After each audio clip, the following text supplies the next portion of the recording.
Where roses bloom, so does love gently rising from the soil of hope and nourished by the tender hands of care. Each petal whispers a promise, a silent vow between hearts that have dared to dream. Their colors blaze like emotions, from the deep reds of passion to the delicate pinks of first blushes and quiet admiration. In gardens touched by sunlight, where morning dew kisses each bud, love finds its language in nature's own poetry.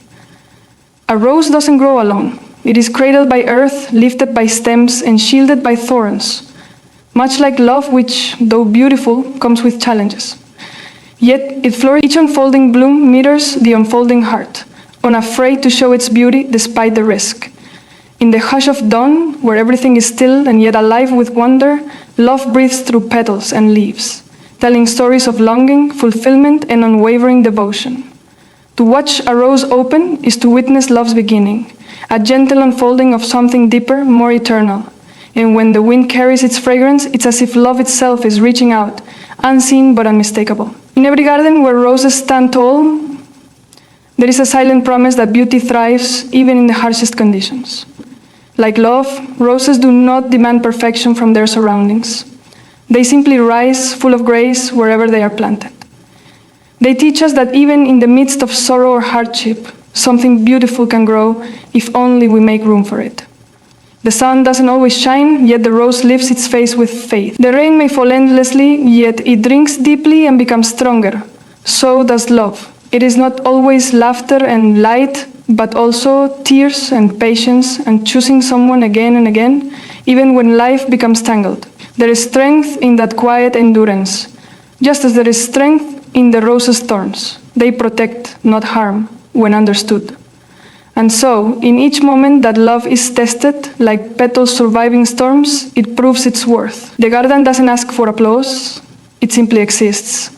A testament to what can flourish when hearts remain open.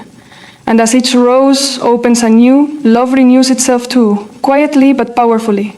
Underneath the moonlight, when silence blankets the earth, roses still hold their heads high, undeterred by darkness. So does love. It glows softly in quiet places, requiring no spotlight, only presence.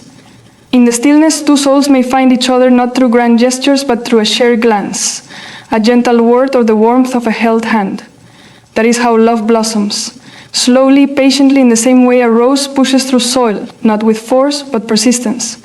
The world may rush around it, yet the rose takes its time, savoring each stage of becoming. And love, real love, does the same.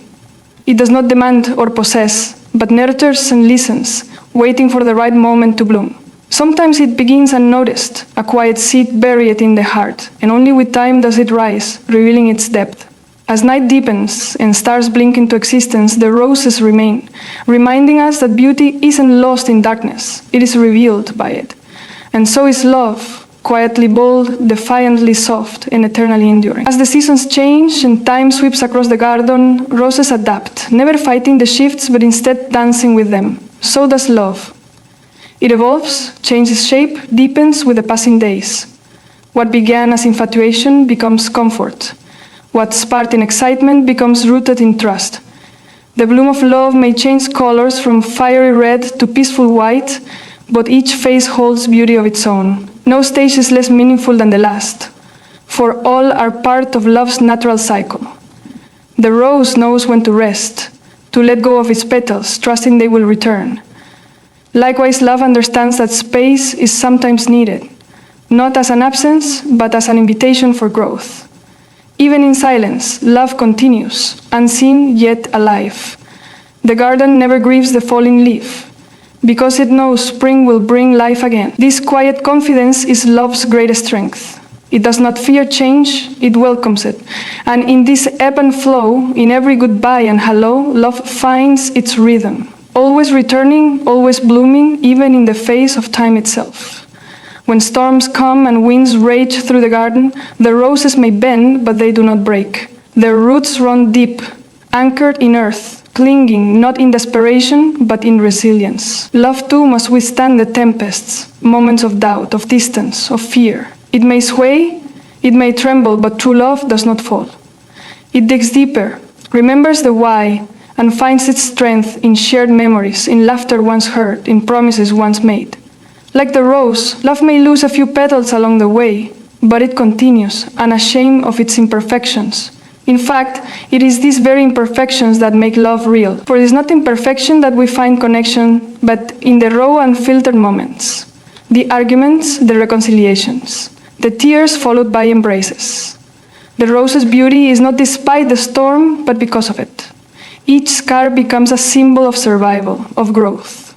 And so, love becomes more than just a feeling, it becomes a choice, an act of courage.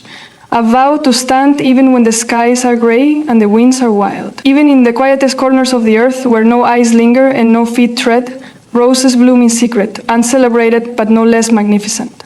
So does love, in the unnoticed gestures, in the silent sacrifices, in the unwavering support given without expectation of return. It is not always grand or loud. Sometimes love is the cup of tea made in the early morning, the gentle blanket tucked around sleeping shoulders, the text that says, "Did you eat today?" These small acts are where love roots itself. Like roses growing behind fences or between stones, it thrives in unexpected places. And though unseen by the world, it remains sacred. The rose does not bloom for applause, it blooms because it is its nature to do so. Similarly, love loves because it is its nature. It gives, it heals, it lifts. And when no one is watching, that is when love is often most true. The quiet love, the steady love, the love that never seeks a stage. This is the kind that lasts, that lingers like perfume long after the flower is gone. In gardens where laughter once rang and now silence lingers, roses continue to bloom, carrying with them the memories of moments gone by. Love too lives on, even when the people are no longer near. It remains in echoes, in photographs, in scents that bring back 1,000 moments in a single breath. Grief is the shadow of love, and even in mourning, we feel love's presence. A garden never forgets its caretaker, and love never forgets those who planted it. It may soften with time, grow less sharp, but it never disappears. In every rose that blooms after loss, love speaks again. I was here. I still am. The petals may shimmer with tears, but they also glow with remembrance. The garden teaches us that love is not bound by time or even by life. It stretches beyond the horizon, into the spaces we cannot see. And when we close our eyes and breathe in deeply, we feel it like sunlight through clouds, like warmth on a cold day. The rose remains, so does love. Wherever roses bloom, children run freely, couples steal kisses, and elders sit in knowing silence, remembering their own first blooms. Love weaves itself through generations, linking hearts across decades, like vines across a trellis. The same rose that once adorned waiting altars now rests in the hands of grandchildren, passed down in stories and symbols. Love does not age, it simply matures, becoming wiser, deeper, more aware. The garden becomes a living archive, each rose a chapter in a tale of two hearts, or many. And just as roses vary, some delicate, some wild, some thorny, so does love take many forms. Romantic, platonic, familial, spiritual, each is a rose in its own right. No two blooms are alike, and yet all are beautiful.